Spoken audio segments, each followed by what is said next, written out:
Good morning, my dear students and faculty members who are watching this video and this channel. Myself, Dr. K.C. Soni, Associate Professor in Zoology, Government Lohia Postgraduate College, Churu, affiliated to Maharaja Ganga Singh University, Bikaner.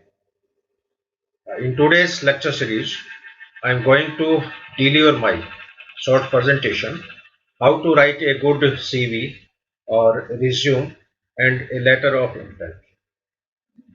प्रिय साथियों और विद्यार्थियों, आज की इस व्याख्यान माला की श्रृंखला में अपनी सीवी कैसे लिखें, बायोडाटा कैसे लिखें, रिज्यूम कैसे लिखें, क्योंकि काफ़ी दिनों से स्टूडेंट्स की डिमांड आ रही थी, क्योंकि इन दिनों मल्टीनेशनल कंपनीज हैं, वो कॉलेज कैंपस में जॉब फेयर लगाती है, रिक्रूटमेंट करती है, और कई प्राइवेट कंपनियां हैं वो आजकल ऑनलाइन वीडियो भी मंगाती है। कि कोरोना के कारण ट्रांसपोर्टेशन लगभग ठप सा हो गया था, अब ट्रांसपोर्टेशन सुचारू रूप से चालू हुआ है, लेकिन फिर भी ऑनलाइन सीवी है, ऑनलाइन वीडियो जो है, ऑनलाइन इंटरव्यूज है, उसका प्रचलन भी इन दिनों देखने को मिला है। तो एक अच्छी सीवी कैसे लिखें, अच्छे बायोडाटा कैसे लिखें, उसी पे फोकस आज का ये मेरा शॉर्ट लेक्चर है।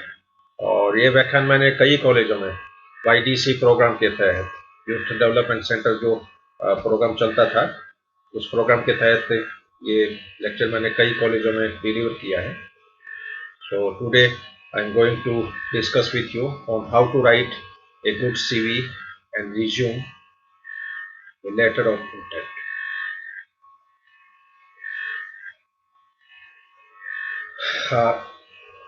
ये लेक्चर स्टार्ट करने से पहले कुछ कॉमन क्वेश्चंस हैं कि what is a CV, what is curriculum vitae, how it differs from a resume, ये रिज्यूम से किस प्रकार भिन्न है, किस स्टाइल में इसको लिखा जाए, और एक CV के कंपोनेंट्स क्या है, यानी इसके नट और bolts, nut and bolts of a CV, और लेटर ऑफ इंटेंट क्या है, what is a letter of intent, what to include in a letter of intent. आप कहीं कोई एप्लीकेशन दे रहे हैं, कोई लेटर दे रहे हैं, उस लेटर के अंदर क्या क्या कंपोनेंट्स होने चाहिए, क्या मैटर उसके अंदर लिखा हुआ होना चाहिए, general format of the letter, एक लेटर का एक सामान्य प्रारूप क्या होना चाहिए, a brief word on good writing, और आपकी जो शब्दों का जो कंपाइलेशन है वो भी काफ़ी इंप्रेसिव होना चाहिए। तो इन्हीं दो बातों पे आज का मैं व्याख्यान फोकस करूंगा, what is a CV and what is a letter of intent. और इसके बाद में आपके कोई स्पेसिफिक क्वेश्चंस होंगे, उस पर मैं चर्चा करूंगा। और एक कॉलेजों में जब व्याख्यान देता हूं तो बच्चों से एक मैं वर्कशॉप या एक्सरसाइज भी करवाता हूँ, क्योंकि इसमें साइंस के स्टूडेंट्स भी होते हैं, कॉमर्स के भी होते हैं, आर्ट्स फैकल्टी के भी होते हैं, तो उनको अलग अलग टाइप की CV लिखने के उनको एक्सरसाइज दी जाती है कि सपोज आप एक साइंटिफिक पोस्ट के लिए अप्लाई कर रहे हैं, या किसी प्राइवेट कॉलेज में आप असिस्टेंट प्रोफेसर के लिए अप्लाई कर रहे हैं, या आप कहीं जो बड़ी मल्टीनेशनल कंपनी है उसमें अकाउंट असिस्टेंट के रूप में अप्लाई कर रहे हैं, तो हर जॉब के लिए CV का जो पैटर्न है, CV के कंटेंट जो है वो थोड़े बहुत डिफरेंट हो जाते हैं। तो लास्ट में ये एक्सरसाइज भी मैं बच्चों से जब कराता हूँ, जब फिजिकल क्लास होती है, लेकिन चूंकि ऑनलाइन प्रेजेंटेशन है इसलिए केवल दो ही बातों पे मैं यहाँ पर फोकस करूंगा, CV और letter of intent. Components of a good CV, एक अच्छी इंप्रेसिव CV है, उसके क्या क्या मेन कंपोनेंट्स होने चाहिए। इसमें सबसे पहले स्टाइल, स्टाइल से अर्थ है कि आपकी CV का लेआउट कैसा है, आपकी CV की फॉर्मेटिंग कैसी है, और अपने CV में कौन कौन से हेडिंग्स इस्तेमाल किए, ये स्टाइल की कैटेगरी में इंक्लूड होते हैं। सेकंड पार्ट जिसका होता है कंटेंट, आपकी CV में क्या क्या मेन कंटेंट है, all good steps about you, content में आपके लिए जो अच्छी जो सामग्री है, अच्छा जो स्टेप है वो इसके अंदर इंक्लूड होना चाहिए। And positive points of agreement, और आपके जो सकारात्मक जो बिंदु है, सकारात्मक बातें हैं जो कि आपके एग्रीमेंट में काम में आएगी, उन पॉजिटिव पॉइंट्स का भी समावेश एक CV के अंदर होना चाहिए। पॉजिटिव पॉइंट्स में क्या होता है कि point out how and why you meet their requirements, यानी जो कंपनी जो रिक्रूट करने जा रही है उसकी आवश्यकताओं की पूर्ति हेतु आप अपने आप को कैसे सूटेबल मानते हैं, क्योंकि ये पूरा ग्लोबलाइजेशन का शताब्दी चल रही है और मार्केट में आपको माल बेचना है, माल बेचना है, माल दिखाना है। तो माल बेचने का तरीका, माल दिखाने का तरीका ये आपको आना चाहिए और ये आपकी सीवी से आपके बारे में सब कुछ झलकता है। Now first of all we are starting curriculum vitae. Curriculum vitae जो शब्द है, सीवी जिसको शॉर्ट में सीवी अपन बोलते हैं, इस शब्द की उत्पत्ति लैटिन भाषा से हुई है। The term CV is derived from Latin language, और लैटिन लैंग्वेज में इसका अर्थ होता है कोर्स ऑफ वंस लाइफ, यानी जो भी इंडिविजुअल है, जो भी व्यक्ति है, जो भी महिला है, लड़की है या लड़का है उसकी इंडिविजुअल जो लाइफ है उस लाइफ का प्रेजेंटेशन कैसे हो, कागज के थ्रू अभिव्यक्ति कैसे हो, तो ये सीवी का मीनिंग होता है। तो CV means course of individual life और वंस लाइफ। अब यहाँ पर वीटी शब्द जो है, वीटी और वीटाई, वीटी शब्द है ये प्लूरल है, यानी ये बहुवचन है, और इसका सिंगुलर एक वचन जो है ये वीटा होता है। तो करिकुलम वीटी, वीटी मीन्स ये इट इज प्लूरल। अब यहाँ पर कुछ बेसिक डिफरेंस मैं आपसे शेयर कर रहा हूँ, एक रिज्यूम और सीवी के अंदर क्या क्या बेसिक डिफरेंस हो सकते हैं। जनरली रिज्यूम जो होता है इसकी लेंथ छोटी होती है, यानी 1 पेज 2 पेज, इससे ज़्यादा आपका रिज्यूम नहीं होना चाहिए। लेकिन सीवी की जो लेंथ है ये लंबी हो सकती है। तो अभी हमारे कॉलेज में प्रोफेसर्स के लिए एप्लीकेशंस निकली थी, और उन एप्लीकेशंस के लिए जो एसोसिएट प्रोफेसर्स थे उन्होंने अप्लाई किया था, लगभग 20-30 एसोसिएट प्रोफेसर्स ने, और मैंने देखा कि उनकी जो सीवी थी वो 100 पेज पे जाती, क्योंकि इतना लंबा एक्सपीरियंस है उनके, कितने पब्लिकेशंस हैं, कितनी एडिटेड बुक्स हैं, कितने प्रोजेक्ट्स हैं, कितने स्कॉलर्स को पीएचडी करवाया है, कितनी कॉन्फ्रेंस अटेंड की है, और सारी चीज़ों को जब इंक्लूड करते हैं तो प्रिंटेड पेज 100 से ऊपर जाता है, और उनको कंसाइज भी करें तो फिर भी 10 पेज 15 पेज की मिनिमम सीवी है उधर।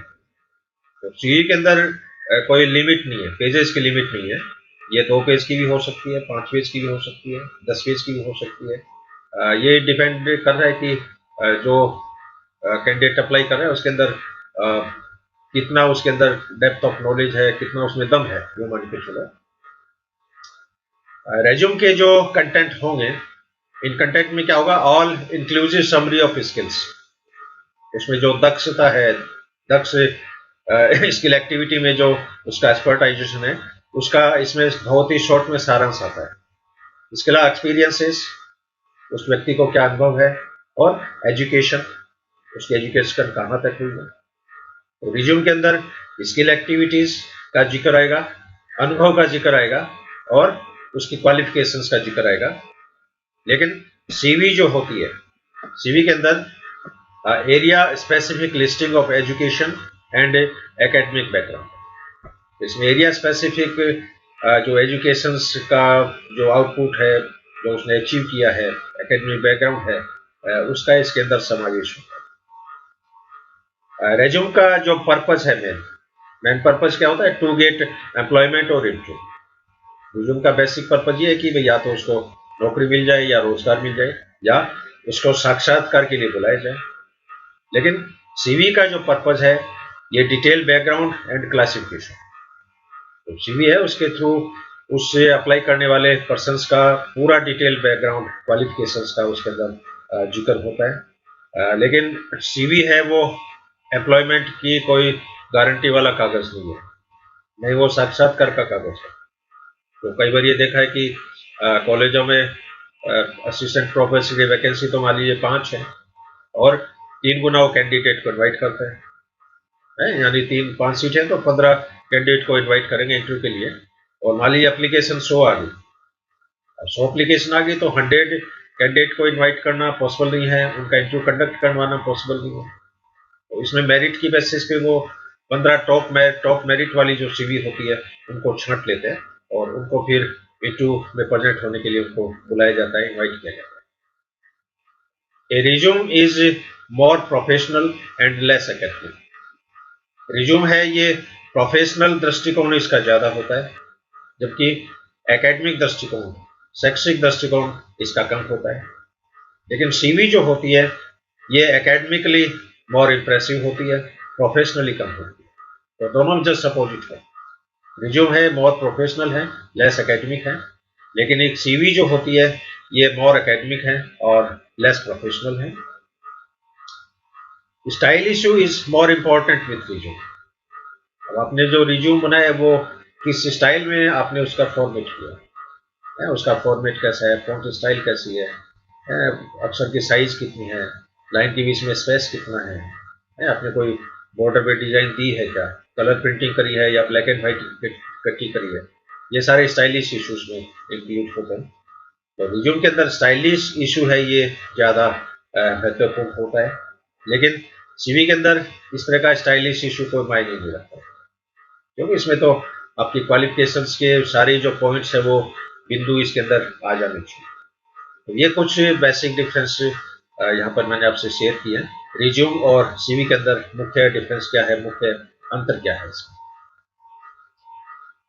हाँ, next point is why work on this now, है कि सीवी पे अपन एक्सरसाइज क्यों करें, ये व्याख्यान क्यों दें, इसकी क्या महत्ता है, क्या सिग्निफिकेंस है, क्या सीवी पे लेक्चर देने की आवश्यकता है।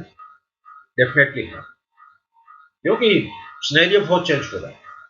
19वीं शताब्दी, 20वीं शताब्दी, 21वीं शताब्दी और वर्तमान का जो युग है ये पूरा साइबर टेक्नोलॉजी का है, नैनो टेक्नोलॉजी का है, बायोटेक्नोलॉजी का है, कंप्यूटर टेक्नोलॉजी का है, इंफॉर्मेटिव टेक्नोलॉजी का है, वेब टेक्नोलॉजी का है।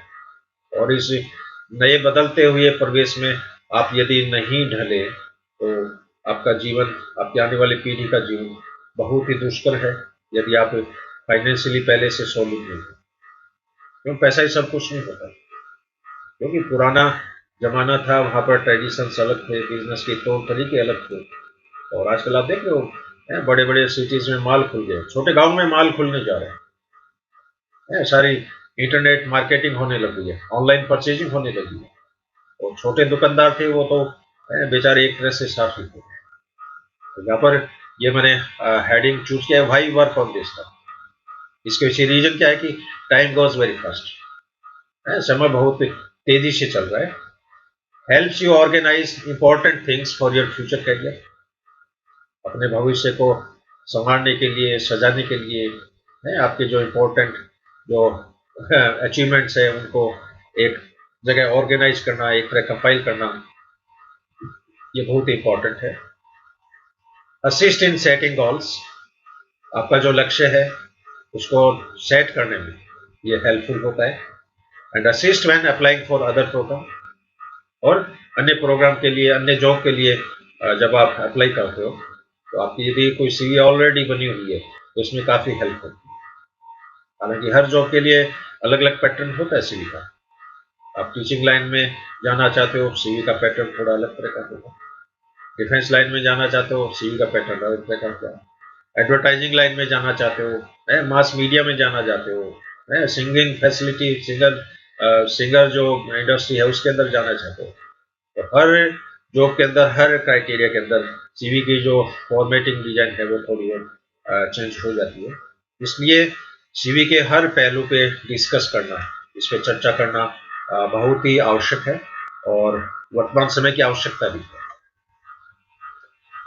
अब सीवी के लिए जनरल सेटअप जो है लेमैन के लिए, कि अपने किसी टाइपिस्ट को आपने सीवी अपने लिख के दे दी और वो टाइपिस्ट किस तरह उसको टाइप करके लाया है, तो एक ये जनरल इसमें कुछ पॉइंट्स हैं उसको आपको ध्यान में रखना चाहिए। जैसे फॉन्ट जो है जनरली टाइम्स न्यू रोमन या एरियल में होना चाहिए, क्यों, कंप्यूटर में तो हजारों तरह की फॉन्ट स्टाइल है। ज़्यादा स्टाइलिश जो अक्षर है वो भी ज़्यादा इंप्रेसिव नहीं होता, तो टाइम्स न्यू रोमन बढ़िया फॉन्ट है। और इसके अलावा एरियल फॉन्ट है, बहुत अच्छा फॉन्ट है। आपके अक्षरों की साइज है ये 12 या 14 पॉइंट की होनी चाहिए। बहुत ज़्यादा फ़ॉन्ट साइज होगी तो फिर नंबर ऑफ पेजेस ज़्यादा होंगे और वो फिर क्या भद्दा भी लगता है। तो एक पेज का रिज्यूम है वो सबसे बेस्ट है। उस एक पेज में आपकी ओवरऑल अपीयरेंस है, आपकी जो पर्सनैलिटी है वो एक पेज के अंदर झलक जाती है। और जिस पेज पे आप प्रिंट कर रहे हो उसमें चारों तरफ 1 इंच का मार्जिन भी उसमें छोड़ना चाहिए।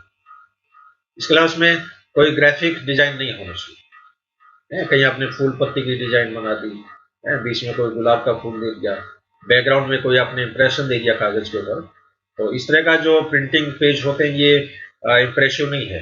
इसमें उल्टा आपका भद्दा प्रदर्शन ही होता है, क्योंकि इसमें सीवी पढ़ने वाला, रिज्यूम पढ़ने वाला है वो, उनका जो माइंड है वो तो डिजाइन के अंदर ही डाइवर्ट हो जाएगा।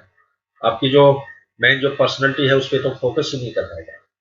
इसलिए ग्राफिकल डिजाइन है इसमें हो ही नहीं, सबसे पहली बात है होनी नहीं चाहिए, और हो तो भी बहुत मिनिमम, बहुत मिनिमम। इसके अलावा कोई बुलेट या एस्टरिक्स नहीं होने चाहिए। ये नहीं कि आप जितने पॉइंट बना रहे हो उसमें सब आप बुलेट मार्क मार रहे हो, एरो मार्क निशान कर रहे हो, तारे का चिन्ह लगा रहे हो। इस तरह के बुलेट वाले हैं वो स्टाइलिश है, वो इसके अंदर नहीं होना चाहिए। किसी तरह की अंडरलाइन नहीं होना चाहिए। तो कई बार क्या होता है कि कोई व्यक्ति अपने पर्टिकुलर जो उसकी जो अचीवमेंट है उसको हाईलाइट करना चाहता है, अंडरलाइन करना चाहता है, तो अंडरलाइन जो है वो एक भद्दा प्रदर्शन होता है। हाँ, उसके बजाय उस लाइन को आप बोल्ड कर दो, वो ज़्यादा सक्सेसफुल है। Use bold and caps to have things stand out. तो यहाँ पर कैपिटल आपका पर्टिकुलर अचीवमेंट है, आपको मान लीजिए कोई बहुत बड़ा पुरस्कार मिला है, आपको कोई अचीवमेंट मिला है, तो उस पर्टिकुलर पॉइंट को आप बोल्ड के अंदर भी टाइप कर सकते हो, कैपिटल लेटर में भी टाइप कर सकते हो। अब रनिंग लैंग्वेज में बोल्ड लेटर होगा तो वो फिर आपकी सीवी पढ़ने वाले का ध्यान उस पर अचानक जाता है, और आपका जो आप चीज़ दिखाना चाहते हो, दर्शाना चाहते हो, उसको सीवी पढ़ने वाला आराम आराम से समझ जाता है। Same font through out. पूरी सीवी यही रिज्यूम है, उसके अंदर फॉन्ट स्टाइल एक ही होनी चाहिए। अब ये नहीं हो कि आपने पहले 18 फॉन्ट की साइज ले ली, फिर 16 की ले ली, फिर 20 की ले ली, ऐसा नहीं होना चाहिए। पूरे रिज्यूम में यदि 14 फॉन्ट है, 16 फॉन्ट है, तो वो उसी फॉन्ट के अंदर चलने चाहिए। लेकिन आवश्यकता पड़ने पर इसमें कोई ये हार्ड एंड फास्ट रूल नहीं है। आवश्यकता पड़ने पर इसमें थोड़ा बहुत आप मॉडिफाई कर सकते हो।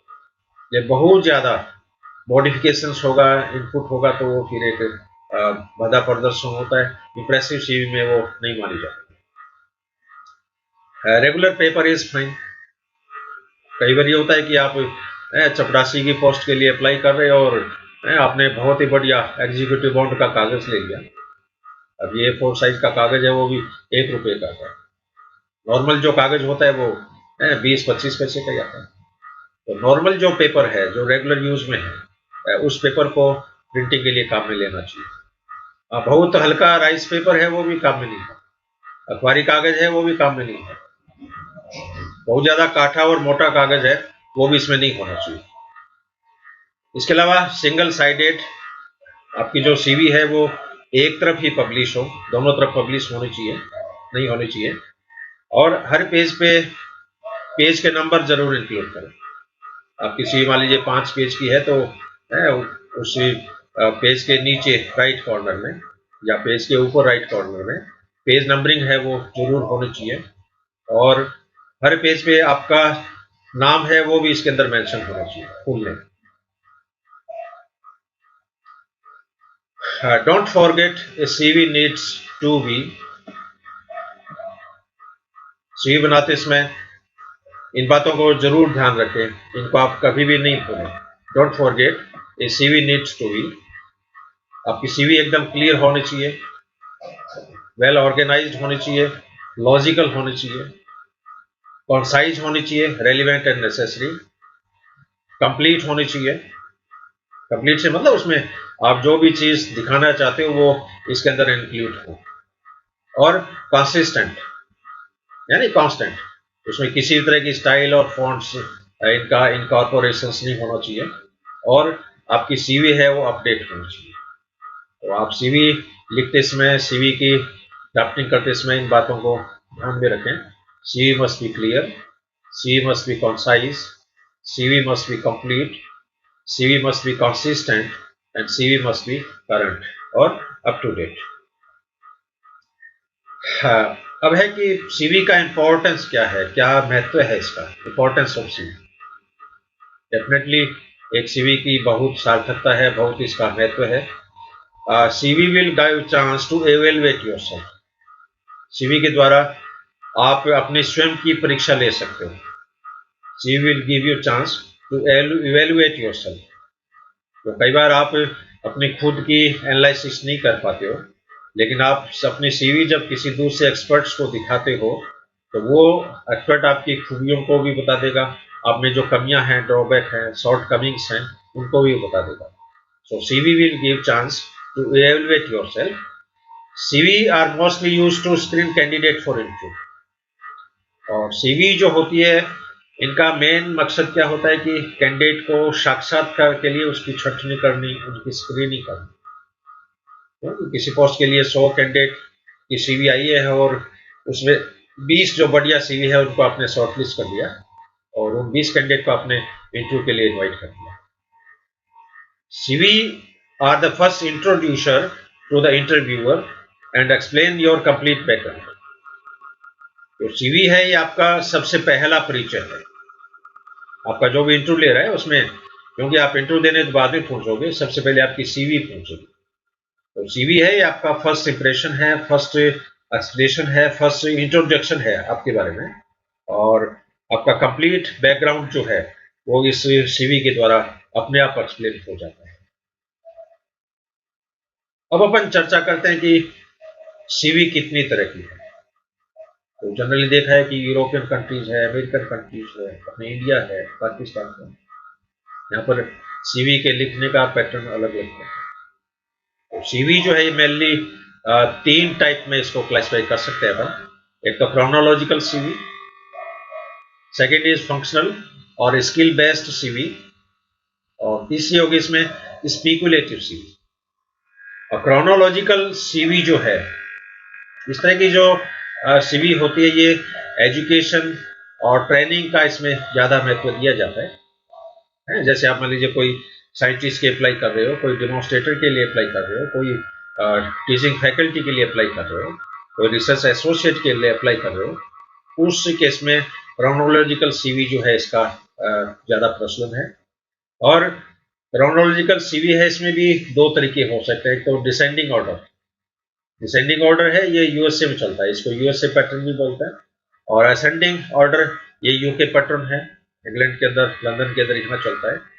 डिसेंडिंग ऑर्डर में क्या होगा कि आपकी जो लेटेस्ट डिग्री है उसको ऊपर ऊपर दिया जाएगा।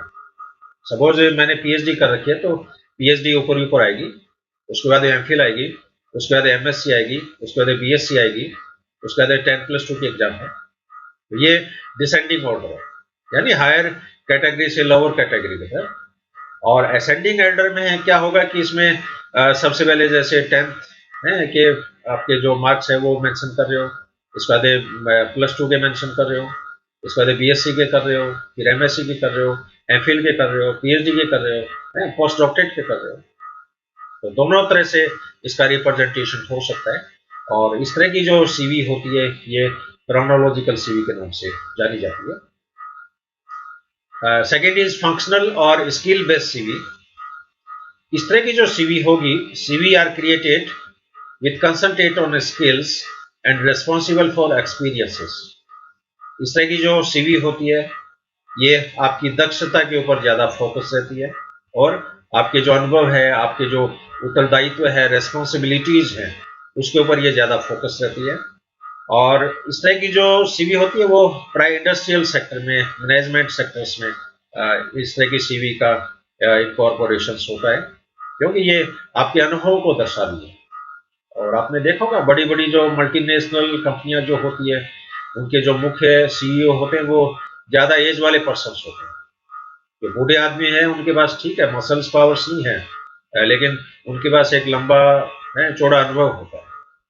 हमारे 70 साल का कोई आदमी है तो 20 साल में एज वाली नौकरी में लगा होगा, उसके बाद 50 साल का अनुभव है।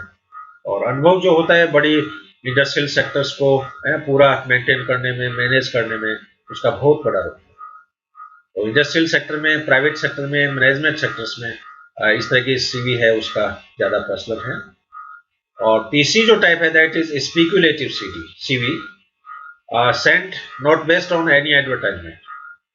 और इस तरह की जो सीवी जो होती है, इसके अंदर क्या क्या इनकॉर्पोरेशन होने चाहिए? मैच योर स्किल्स, आपकी स्किल के साथ मैचिंग होनी चाहिए। एक्सपीरियंसेस, आपके अनुभव के साथ मैच होने चाहिए। Education with the skill of the job requires, job requirement के हिसाब से आपकी शिक्षा कैसी है, आपका एजुकेशन कैसा है, वो इसके अंदर इनकॉर्पोरेट होना चाहिए। Send to right person if possible by name, और जहाँ तक संभव हो सीवी को आप एक सही आदमी तक पहुँचाएं। तो कई बार क्या होता है कि बड़ी बड़ी इंडस्ट्रीज होती है, इन्फोसिस है, विप्रो है, वहाँ पर रोजाना 10-15 हज़ार डाक आती होगी। अब तो मान लीजिए ईमेल का प्रचलन है इसलिए इलेक्ट्रॉनिक मेल ज़्यादा आती है, लेकिन पोस्ट ऑफिस के थ्रू पहले जो डाक आती थी, कोरियर के थ्रू डाक आती थी, अब हजारों लेटर डेली आ रहे हैं, तो उनमें 2-4 पत्रों का गायब होना भी स्वाभाविक है। तो पर्टिकुलर मान लीजिए प्रेसिडेंट है, प्रेसिडेंट का नाम यदि आपको मालूम हो, उस कंपनी का प्रेसिडेंट या सेक्रेटरी, तो सेक्रेटरी के नाम लिख के यदि आप अपनी सीवी भेजोगे तो वो सही आदमी तक जल्दी पहुंचेगी, सही पहुंचेगी। Emphasis on achievement and results, आपकी सीवी में है आपकी क्या क्या उपलब्धियां हैं, आपके रिजल्ट्स क्या क्या है, उनके ऊपर फोकस करना चाहिए। It should be given in quantifiable terms, और इस तरह के जो लक्षण है, विशेषता हैं, उनको मात्रात्मक रूप से, क्वांटिटेटिव रूप से इनका डिस्क्रिप्शन होना चाहिए। है अब एक सीवी में क्या क्या कंटेंट होना चाहिए, क्या क्या उसमें पॉइंट्स होने चाहिए, तो इसमें कई पॉइंट मैंने सॉर्ट आउट किए हैं। और मेनली जो टीचिंग लाइन में जो है, कॉलेज एजुकेशन में या यूनिवर्सिटी के अंदर, डीम्ड यूनिवर्सिटी के अंदर, रिसर्च ऑर्गेनाइजेशन में, और वहाँ पर यदि कोई लड़का अपनी सीवी अप्लाई करता है तो उस सीवी के अंदर क्या क्या बिंदु होने चाहिए, क्या क्या पॉइंट्स होने चाहिए, वो पॉइंट्स में यहाँ पर मैं डिस्कस कर रहा हूँ। तो यहाँ पर जैसे नेम, आपका नाम है वो यहाँ आना चाहिए। नेम के बाद में फादर्स नेम, आपके पिताजी का नाम क्या है। आपका प्रेजेंट पोस्टल एड्रेस, आपका वर्तमान जो ठिकाना है जहाँ पर आप रह रहे हो, प्रेजेंट पोस्टल एड्रेस इसमें आना चाहिए। परमानेंट पोस्टल एड्रेस, आपका स्थायी ठिकाना है वो होना चाहिए। स्थायी ठिकाना आपका घर भी हो सकता है, गांव का एड्रेस भी हो सकता है। और जैसे मान लीजिए मैं लोहिया कॉलेज में मैं जैसे पोस्टेड हूँ, तो मेरा प्रेजेंट एड्रेस है और लोहिया कॉलेज का हो जाएगा। परमानेंट एड्रेस मैं अग्रसेन में रहता हूँ, अग्रसेन का ठिकाना ये मेरा परमानेंट एड्रेस हो सकता है, मेरे गाँव का एड्रेस हो सकता है। इसके अलावा आपके कॉन्टैक्ट नंबर है, कॉन्टैक्ट नंबर है आपके मोबाइल नंबर है, बेसिक फोन नंबर है, फैक्स है, पेजर्स है, हालांकि पेजर का प्रचलन तो खत्म हो गया, व्हाट्सएप नंबर है। इसके अलावा सोशल मीडिया की आजकल कई ये प्रोग्राम है, उनमें भी नंबर होते हैं इसमें। ईमेल एड्रेस ये मस्ट है, क्योंकि मैंने बताया कि पेपरलेस वर्क का प्रचलन ज़्यादा चल रहा है, और नॉर्मल जो डाक पोस्ट ऑफिस के थ्रू आती है, मान लीजिए अमेरिका से कोई डाक आ रही है, तो यदि वो सरफेस मेल से आ रही है तो उसको आने में कम से कम 25 दिन लग जाए। एयर मेल से आ रही है तो फिर उसको 1 हफ्ता लगेगा। लेकिन ईमेल है, उसको आपने टाइप की और भेजी और विद इन 5 सेकेंड है वो अमेरिका पहुंच जाती है। तो आपका ईमेल एड्रेस है वो भी इसके अंदर मेंशन होना चाहिए। इसके अलावा वेबसाइट एड्रेस, आपने कोई वेब पेज बना रखा हो, आपकी कोई पर्सनल वेबसाइट हो, आपके क्रिएटिविटी की जो प्रेजेंटेशन आपने किस चैनल पे अपलोड कर रखी हो, तो उसका लिंक भी सीवी के अंदर होना चाहिए।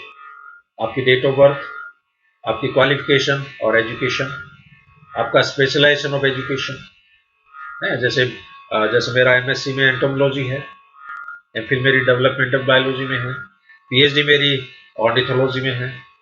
इसके अलावा पोस्ट डॉक्टरेट यदि मैं करूँगा तो उसमें मेरा और एरिया ऑफ स्पेशलाइजेशन हो जाएगा।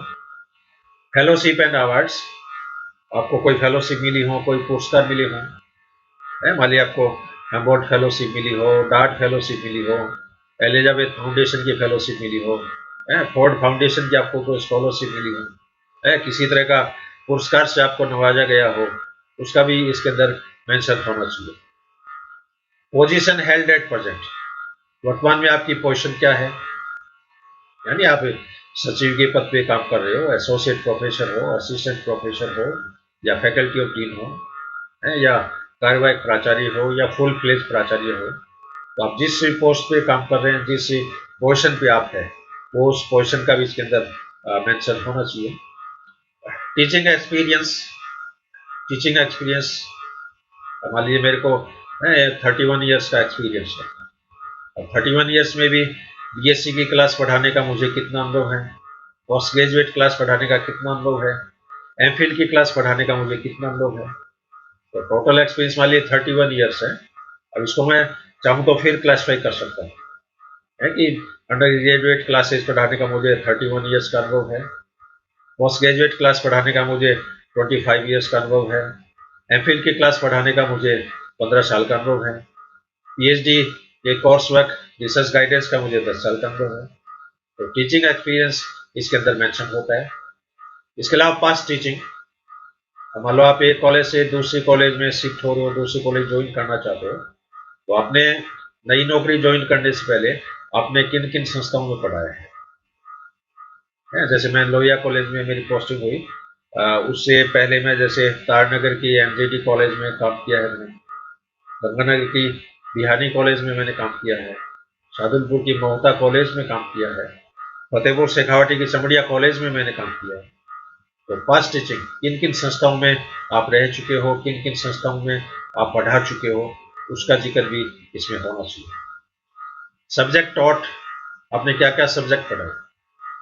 मान लीजिए मैं हिस्ट्री का प्रोफेसर हूँ सपोज, है, अब मैंने मेडाइवल हिस्ट्री पढ़ाई या एंशियंट हिस्ट्री पढ़ाई है, या राजस्थान की हिस्ट्री पढ़ाई या मॉडर्न हिस्ट्री पढ़ाई है, या जियोलॉजी का प्रोफेसर है तो आपने फिजियोलॉजी पढ़ाई, बायोकेमिस्ट्री पढ़ाई, इम्यूनोलॉजी पढ़ाई, सेल बायोलॉजी पढ़ाई, जेनेटिक्स पढ़ाई, मॉलिक्यूलर बायोलॉजी पढ़ाई।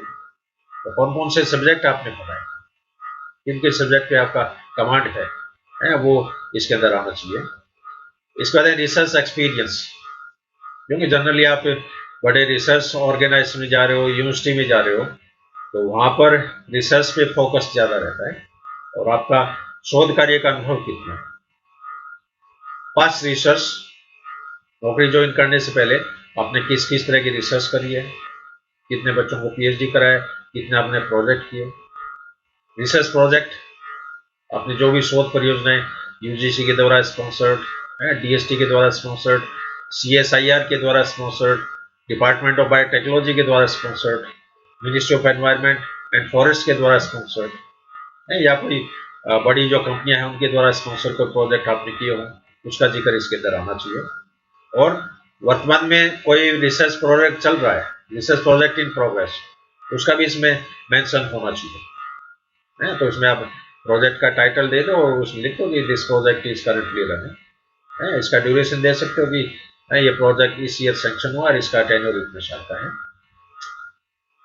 है। रिसर्च सुपरविजन, इसमें क्या होगा, आपने पीएचडी कितने बच्चों को कराई, एमफिल कितने बच्चों को कराई, किस किस सब्जेक्ट में कराई, किस चीज का टॉपिक क्या था, रिसर्च का टॉपिक क्या था, वो सारी चीज इसमें आती है। Position in board of studies, board of management, academic staff college. अब हर यूनिवर्सिटी होती है, उसके अंदर बोर्ड ऑफ स्टडी होती है, एक पूरा मेंबर का एक ग्रुप होता है, इस तरह बोर्ड ऑफ मैनेजमेंट का ग्रुप होता है, एकेडमिक स्टाफ कॉलेज होती है, और इन ग्रुप में आप किस हैसियत से काम करते हो।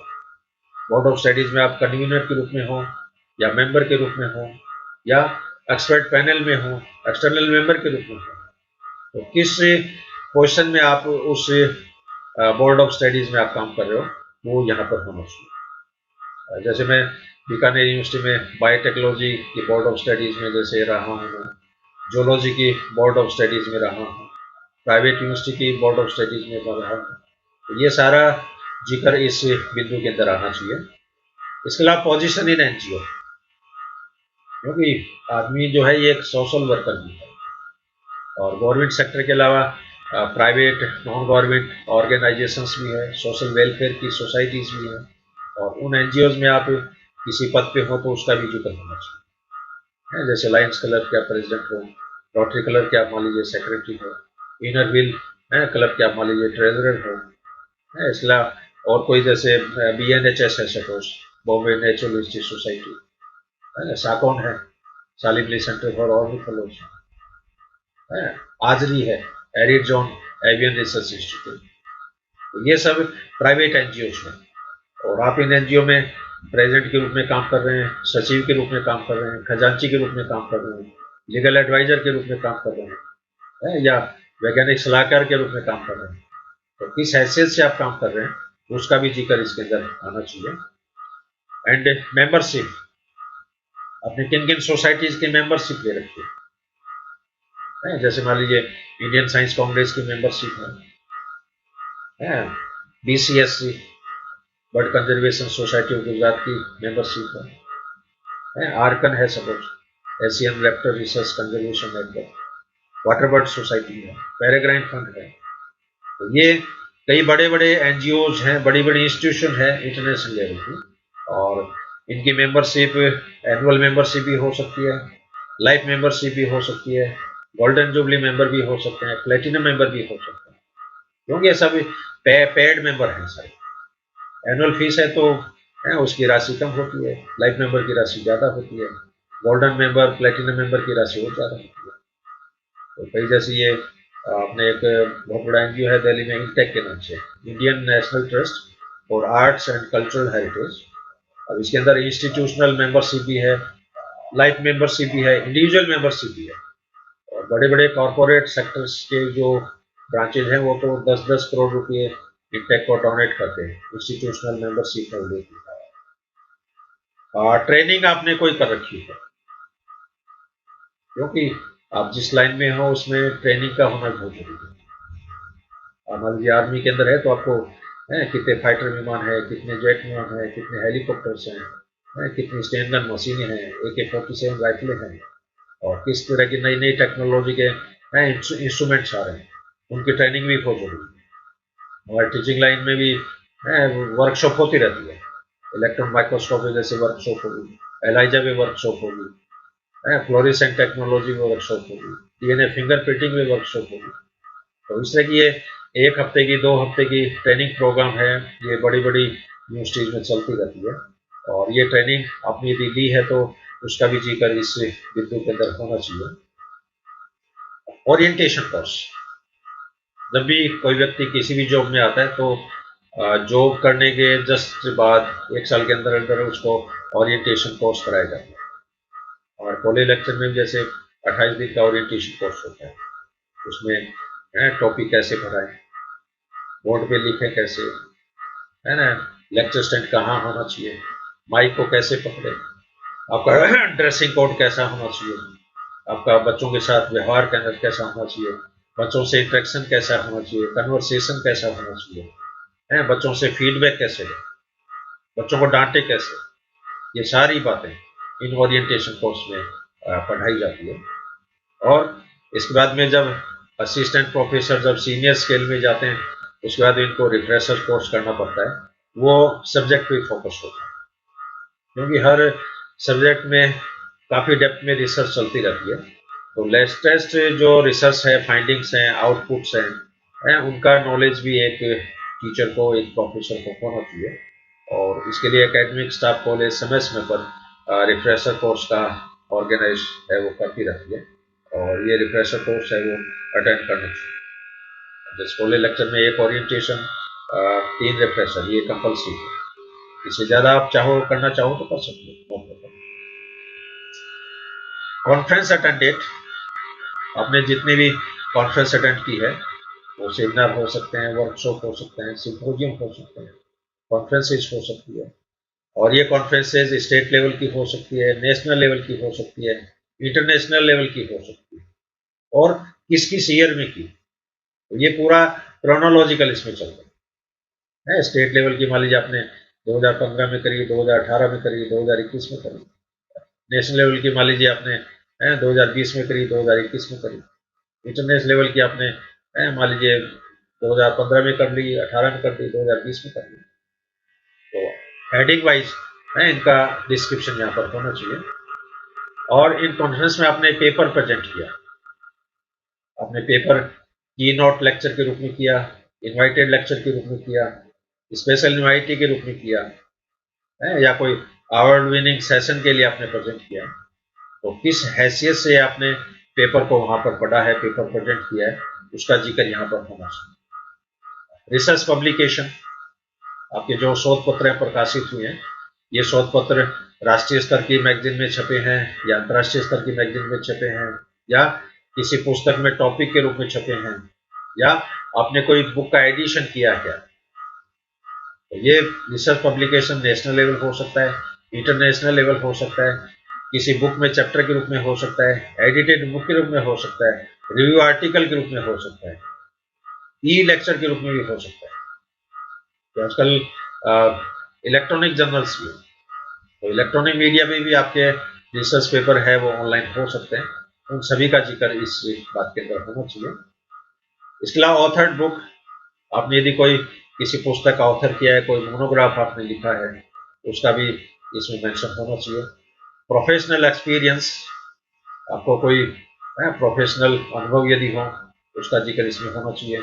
वर्किंग कमेटी, जो बड़ी बड़ी इंस्टीट्यूशन होती है उसमें काम जो होता है वो डिसेंट्रलाइज होता है, हर आदमी को कोई न कोई ड्यूटी सौंप दी जाती है।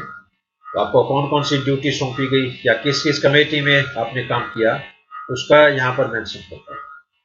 तो जैसे हमारी कॉलेज में हर साल कम से कम 50 तरह की कमेटी बनती है। टाइम टेबल कमेटी बन गई, डिसिप्लिन कमेटी बन गई, हॉस्टल की कमेटी बन गई, है ना, परचेज कमेटी बन गई, रिसर्च कमेटी बन गई, है, एसएसआर की कमेटी बन गई, आईपीएससी कमेटी बन गई, इनोवेशन सेल की कमेटी बन गई, कैंपस प्लेसमेंट की कमेटी बन गई। और किस किस कमेटी में आप काम कर रहे हो, कन्वीनर के रूप में काम कर रहे हो या मेंबर के रूप में काम कर रहे हो, इस बात का जिक्र इस बिंदु के अंदर होना चाहिए। और आप लैंग्वेज कौन कौन सी जानते हो इसके बारे में भी आपको जिक्र होना चाहिए। अब सपोज आप चेन्नई चले गए और आपको वहाँ की लैंग्वेज आती नहीं है या समझते नहीं है, तो जनरली ऐसे कैंडिडेट को फिर अवॉइड किया जाए। तो इंग्लिश है, ये इंटरनेशनल लैंग्वेज है, सब जगह चलती है। हिंदी है, हिंदी भी अपने नॉर्थ इंडिया में ज़्यादा है, साउथ की तरफ जाओगे तो हिंदी समझते नहीं है वहाँ के लोग। तो लैंग्वेज में आपको कौन कौन सी लैंग्वेज आप बोल सकते हो, क्लियर कट मेंशन करना चाहिए। कौन कौन सी भाषा पढ़ सकते हो, क्लियर कट मेंशन होना चाहिए।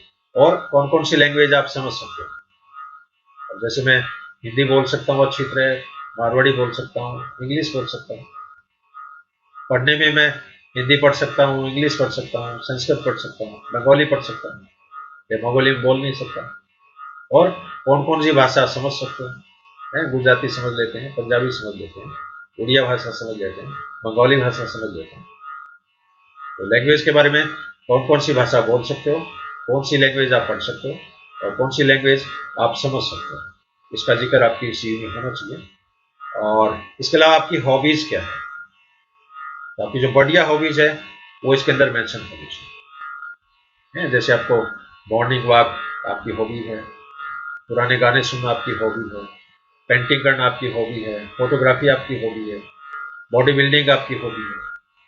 तो कई बार क्या होता है कि जिस तरह का ऑर्गेनाइजेशन है उसमें आपकी हॉबी भी आपके सिलेक्शन में 4 चांद लगा देगी। अब जैसे मुझे याद है, मैं गंगानगर की एसडी कॉलेज में इंटरव्यू देने गया, तो वहाँ पर लास्ट टाइम मुझसे पूछा कि आपकी शौक क्या है, आपकी हॉबीज़ क्या है।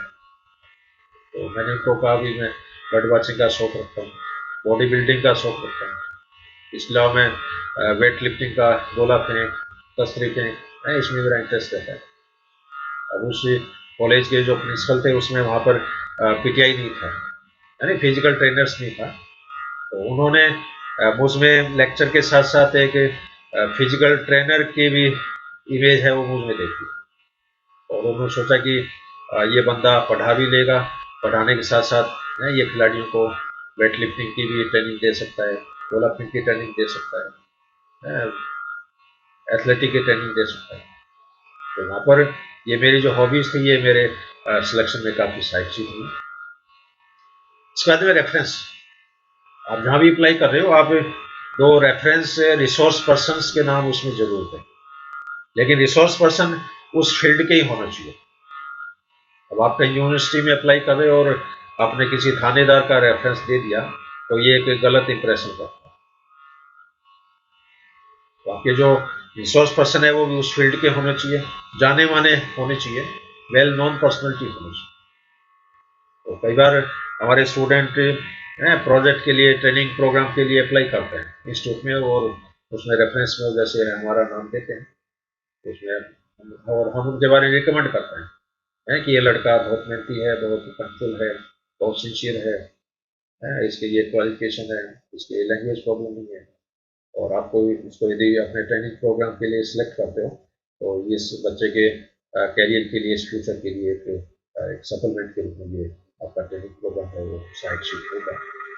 तो ये कुछ पॉइंट है जो एक सीवी के अंदर होने चाहिए। लेकिन जैसा पहले मैंने बताया कि अलग अलग जॉब के लिए सीवी के पॉइंट्स भी अलग अलग हो सकते हैं।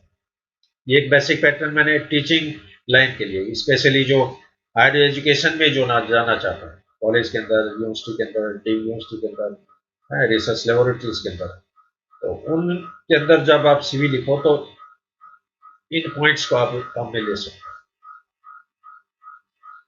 हैं। अब इसमें 3-4 स्लाइड और बची है, और कुछ मेन बातों पे मैं फोकस करूंगा कि किन चीज़ों पे ज़्यादा फोकस करना चाहिए, किन चीज़ों को अवॉइड करना चाहिए। तो डूज एंड डोंट्स, ये 2 पॉइंट मैं और आपसे जिक्र कर रहा हूँ, काफ़ी इंपॉर्टेंट है। बी ब्रीफ, आपकी जो रिज्यूम है, सीवी है, छोटी हो उतना ही बड़ा है, और 2 पेज की जो रिज्यूम है ये आइडियल होती है, इससे बड़ी नहीं होनी चाहिए। आप prepare CV for individual companies, her company के लिए अलग अलग अपनी सीवी तैयार करें। मान लिया आप इन्फोसिस में अप्लाई कर रहे हैं, डेलोइट में अप्लाई कर रहे हैं, सुजुकी में अप्लाई कर रहे हैं, अमेजोन में अप्लाई कर रहे हैं, हर कंपनी के लिए आपकी जो सीवी है वो अलग अलग पैटर्न पे होनी चाहिए, अलग अलग उसके अंदर पॉइंट्स होने चाहिए। Customise your resume for your job target, और आपका जो रिज्यूम है वो आपके जॉब के टारगेट को ध्यान में रखते हुए उसको कंपोज करो। Use action verbs, positive verbs, तो पॉजिटिव वर्ड्स है उनको आप काम में लें, सकारात्मक शब्द जो है, it will create strong impact. जैसे मोटिवेटेड शब्द है, मोटिवेटेड है, मॉनिटर्ड, क्रिएटेड, एनालाइज्ड है, कोऑर्डिनेटेड। तो इस तरह की जो इम्प्रेसिव जो टर्मिनोलॉजी है, वर्ड्स है, वो आपकी सीवी में होने चाहिए, और बहुत ज़्यादा विनम्र भी नहीं होना चाहिए। कई बार मैंने देखा है कि मैं तारनगर जब था तो कई बार हम संस्कृत में और ज्योग्राफी में पार्ट टाइम लेक्चर रखते थे, तो उसमें मतलब एप्लीकेशन परम आदरणीय, अति सम्मानित, मतलब पता नहीं क्या क्या उसके अंदर उपसर्ग लगा के 10-10 उपसर्ग, जैसे पुराने महाराजा महाराजा लगाते थे, महाराजाधिराज, नरेंद्र शिरोमणि, बीकानेर नरेश, 1008 श्री श्री श्री। तो ये इस तरह की जो शब्दावली है वर्तमान समय में काम में नहीं लेना चाहिए, लेकिन फिर भी कुछ पोस्ट है जिसमें इनका यूज होता है। अब जैसे राज्यपाल और प्रधानमंत्री का आप नाम ले रहे हो तो ठीक है, प्रधानमंत्री श्री नरेंद्र मोदी चलता है, प्रधानमंत्री से पहले कोई शब्द का यूज नहीं है। लेकिन कोई राज्यपाल है, मान लो राज्यपाल है, गवर्नर है, तो उसके लिए महामहिम शब्द का जैसे यूज किया जाता है, महामहिम श्री कलराज मिश्रा। तो इन बातों को भी ध्यान में रखना चाहिए एक सीवी राइटिंग के समय। और कुछ पॉइंट ऐसे हैं जिनको आप अवॉइड करें हमेशा, डोंट्स। तो पहले वाले साइड में डूज है, मतलब जिनको आप प्रमोट करो, और डोंट्स है मतलब इनको आप अवॉइड करो। अवॉइड फोल्डिंग योर सीवी, आप डाक में यदि सीवी भेज रहे हैं और उसको आपने यो मोड़ के भेज दिया तो उसका इंप्रेशन खराब पड़ेगा। आपका कागज एकदम फ्लैट होना चाहिए, लिफाफा आपका बड़ा हो, उसके अंदर आप अपनी सीवी भेजिए। डोंट इंक्लूड इनरेलीवेंट इंफॉर्मेशन, है कोई अनावश्यक सामग्री आपकी सीवी में नहीं होनी चाहिए। जैसे आप पिछली जो कंपनी में थे वहां पर आपकी कितनी सैलरी मिल रही थी, आपको कोई ऐसे अवार्ड हो जिसका कोई प्रूफ नहीं हो, ऐसे कोई पब्लिकेशन जिसका कोई एविडेंस नहीं हो, इन बातों को सीवी के अंदर इंक्लूड नहीं करना चाहिए। से what you did, not what you think. आप सीवी में आप इस बात को मेंशन करें कि आप क्या कर सकते हो, आप क्या सोचते हो, इसके बारे में नहीं। हमारे कोई टायर बनाने वाली कंपनी सपोज 150 करोड़ रुपए घाटे में चल रही है, और उस कंपनी में आपका रिक्रूटमेंट हो रहा है, कंपनी पहले से ही घाटे में। अब उस कंपनी को आप कैसे प्रॉफिट में ला सकते हो, आपके आइडियाज क्या है वो उसके बारे में आप उसको बताइए। तो आप उस कंपनी के लिए क्या कर सकते हो, उस कंपनी को आप घाटे से कैसे उबार सकते हो, ये आपका पॉजिटिव थॉट है और आपके सिलेक्शन में काफ़ी हेल्पफुल होता है। इसके अलावा पर्सनल इंफॉर्मेशन लिखो है इसमें, जैसे आपका मैरिटल स्टेटस, आप कुंवारे हो, शादीशुदा हो, है या आपकी हस्बैंड वाइफ की डेथ हो गई है, तो वहाँ पर है कोई आप पर्सनल स्टेटस है वो नहीं दिखाना है। कोई महिला है, साहब मैं तो विधवा हूँ, मेरे 5 बच्चे हैं, अब अगला रिक्रूट करने वाला पहले सोचेगा कि यार ये विडो है, 5 बच्चे इसके ऑलरेडी है, तो ये अपने बच्चों को संभालेगी या अपने स्कूल को संभालेगी, तो वहाँ पर थोड़ा नेगेटिव इंप्रेशन जाता है। इसके अलावा रिलीजन, आप हिंदू है, मुसलमान है, क्रिश्चियन है, इसका भी जिक्र नहीं होना चाहिए। तो कई बार मैंने देखा है कि जैसे जामिया मिलिया इस्लामिया है, मान लीजिए अलीगढ़ मुस्लिम यूनिवर्सिटी है, बनारस हिंदू यूनिवर्सिटी है, इसके अलावा और भी प्राइवेट हैं कई संस्थाएं हैं, तो उनमें धर्म के आधार पर सिलेक्शन होता है डेफिनेटली। अब जामिया मिलिया इस्लामिया है तो इसमें मैक्सिमम फैकल्टी मेंबर है, स्टाफ है 90% ये मुस्लिम समुदाय से ही मिलेंगे। बनारस हिंदू यूनिवर्सिटी है, इसमें हिंदू कम्युनिटी से मिलेंगे। और वही पिछले दिनों पे बवाल मचाई था BHU के अंदर, तो वहाँ पर संस्कृत में एक पोस्ट थी और उसमें जो कैंडिडेट का सिलेक्शन हुआ वो मुस्लिम समुदाय से था। पढ़ने का अधिकार सबको है, आप उर्दू भी पढ़ सकते हो, मुस्लिम बच्चे संस्कृत पढ़ सकते हैं, क्यों नहीं पढ़ सकते, लेकिन उस मुस्लिम असिस्टेंट प्रोफेसर की वहाँ पर काफ़ी अपोजिशन हुआ और लास्ट में उनको रिजाइन ही देना। तो ये एक इस कंट्री के लिए एक घातक चीज़ भी है, क्योंकि कंजर्वेटिव दृष्टिकोण है और वो आदमी की प्रोग्रेस में, आदमी की उन्नति में बहुत बड़ा बाधक है। आपका हेल्थ स्टेटस, इसका कभी जिक्र नहीं होना चाहिए, आपका नेटिव प्लेस, तो ये मतलब आपकी पर्सनल इंफॉर्मेशन है, ये CV के अंदर मेंशन नहीं होना चाहिए। इसके अलावा अनयूजुअल फॉन्ट साइज है वो काम में नहीं लें, स्टाइलिश लेटर कभी भी नहीं बनाएं, ग्राफिक डिजाइन का इस्तेमाल नहीं करें, CV के अंदर कोई अंडरलाइन नहीं लगाएं, बहुत ज़्यादा अनयूजुअल स्पेसिंग नहीं करें, क्योंकि इसमें फिर नंबर ऑफ पेजेज हैं वो बढ़ते हैं, और एक ही एक इंफॉर्मेशन है उसको बार बार रिपीट नहीं करें, और पर्सनल है प्रोनाउंस है इनको आप अवॉइड करें, जैसे आई, मी, माई, माई सेल्फ, मी, ये शब्दों का इस्तेमाल इसमें नहीं होना चाहिए। And don't outsource, do it yourself. और आप जो CV आप डिजाइन कर रहे हो इसमें ठीक है आप हेल्प ले सकते हो किसी एक्सपर्टाइजेशन की, लेकिन आप इसको खुद ही तैयार करो, टाइप नहीं हो तो सुंदर हैंड राइटिंग में लिखो, तो कई बार आपकी जो कैलीग्राफी है वो भी आपकी सिलेक्शन में सहायक होती है। अब आपने रिज्यूम तो बहुत बढ़िया इंप्रेसिव टाइप करवा लिया और आपकी हस्तलेखनी है बहुत ही भद्दी है, अक्सर पढ़ने में नहीं आता, तो ये भी एक बहुत बैड इंप्रेशन पड़ता है। तो ये कुछ पॉइंट है जिनको आप अवॉइड करें और इनको अपनी CV के अंदर जहाँ तक हो इनको इनकॉर्पोरेट नहीं करना चाहिए। और कुछ बातें और हैं नॉट टू इंक्लूड, जैसे आपकी एज है, कोई मतलब नहीं इसमें, एथनिक आइडेंटिटी, पॉलिटिकल एफिलिएशन है कि साहब मैं तो RSS से जुड़ा हूँ, कांग्रेस पार्टी का हूँ, BJP का हूँ, बहुजन समाज पार्टी का हूँ, ये आपके सिलेक्शन में कभी भी सहायक सिद्ध नहीं होंगे। रिलीजियस प्रेफरेंस ये मेंशन नहीं होना चाहिए। Marital status, sexual orientation, place of birth, photographs, आपकी हाइट कितना है, वेट कितना है, आपका हेल्थ कितना है। हालांकि इसमें ये कोई हार्ड एंड फास्ट नहीं है, इसमें कुछ पॉइंट है जिनको आप यूज में ले सकते हो, नो प्रॉब्लम, लेकिन जहां तक हो इनको अवॉइड ही करें। अब हॉबीज वाला पॉइंट है, जैसे ये इसको आप इंक्लूड कर सकते हो, कोई दिक्कत नहीं है। इसके अलावा आपने जैसे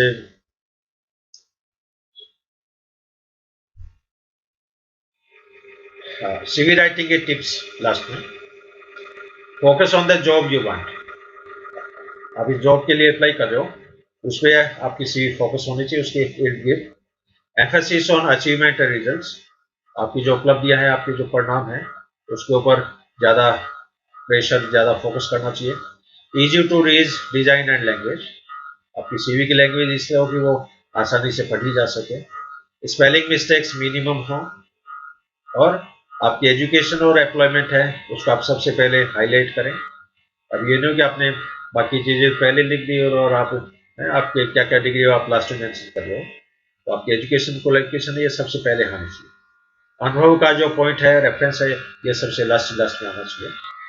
और एक अच्छी सीवी लिखने के लिए कुछ वेबसाइट भी हैं, जैसे www.resumebuilder.com और www.careeradvicework.co.uk।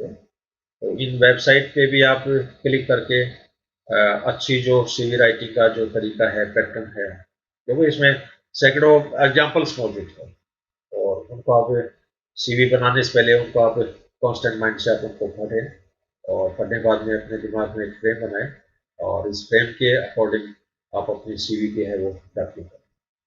और इसके अलावा किसी एक्सपर्ट है उससे भी आप सलाह ले सकते हो, उसको आप अपनी सीवी दिखा सकते हो। और इन दिनों कोरोना के कारण क्या है कि ऑनलाइन सीवी का भी बहुत प्रचलन बढ़ा, ऑनलाइन इंटरव्यू का भी। इस साल हमने ऑनलाइन एक प्रतियोगिता करवाई थी स्टूडेंट्स के लिए, टेल अबाउट योरसेल्फ, अपने स्वयं के बारे में बताइए। और बच्चों ने 3 मिनट का वीडियो मोबाइल से बना के हमें व्हाट्सएप भेजा, और काफ़ी एंट्री आई। उन एंट्री को फिर हमने एक्सपर्ट्स के पास भेजा, और उन एक्सपर्ट्स ने उन वीडियो को देख के फिर फर्स्ट सेकंड थर्ड जो प्राइज है वो घोषित किया। तो काफ़ी इम्प्रेसिव। तो ऑनलाइन इंटरव्यू आजकल होते हैं, ऑनलाइन सीवी भी होती है, तो ये भी एक तरीका है, क्योंकि भाई कोरोना अब नया ओमिक्रॉन वायरस का जैसे बता रहे हैं कि थर्ड वेव आएगी इसकी। अब थर्ड वेव में लॉकडाउन लगेगा नहीं लगेगा कुछ कह नहीं सकते। लॉकडाउन लगा तो फिर होगा, उनके साधन कम हो जाएंगे, ट्रांसपोर्टेशन कम हो जाएगा, और उस केस में फिर इंटरनेट टेक्नोलॉजी है, ऑनलाइन टेक्नोलॉजी है, इसी का ही सहारा होता है संवाद के लिए, कन्वर्सेशंस के लिए। और लास्ट में एक लेटर ऑफ इंटेंट कैसे लिखें, जैसे कि एग्जांपल है कवरिंग लेटर टू, जैसे 24/12/2021 फ्रॉम 60 सोनी B5 पद्मा निकेतन अगस्त्य नगर चूरू। और ये अप्लाई कर रही है इसमें टाइम्स ऑफ इंडिया को, जैसे to the advertiser post box 1116 Times of India Delhi. Sir, subject application for the post of junior accountant, reference the Hindu dated 22/12/2021। तो हिंदू जो न्यूज़पेपर है उसमें 22/12/2021 का एडवर्टाइजमेंट छपा है, और उस एडवर्टाइजमेंट के रेफरेंस में आप अपना लेटर है वो भेज रहे हो पोस्ट बॉक्स में, और इसकी लैंग्वेज आप पढ़ो, बहुत इंप्रेसिव है। This is with reference to your above advertisement in the Wednesday 22/12/2021 edition of the Hindu for the post of junior accountant, for which I would like to submit my application. As per your requirements, I am a graduate with a commerce background and with accountancy as my specialty subject. For the past 1 year, I have been working as assistant to a senior accountant employed a reputed firm, and gained a fair amount of experience in the above mentioned field. If you consider that my application is worth considering, I can be available for interview at any time to suit your convenience, even at a short notice. Thanking you, yours sincerely, Sister Swan. तो ये एक covering letter है जिस company में आप apply कर रहे हो, और इस कवरिंग लेटर के साथ आप सीवी है वो अटैच कर सकते हो, और कंपनी वाले आपकी सीवी को शॉर्टलिस्ट करेंगे, और सूटेबल सीवी होने पर वो आपको इंटरव्यू के लिए कॉल करेंगे।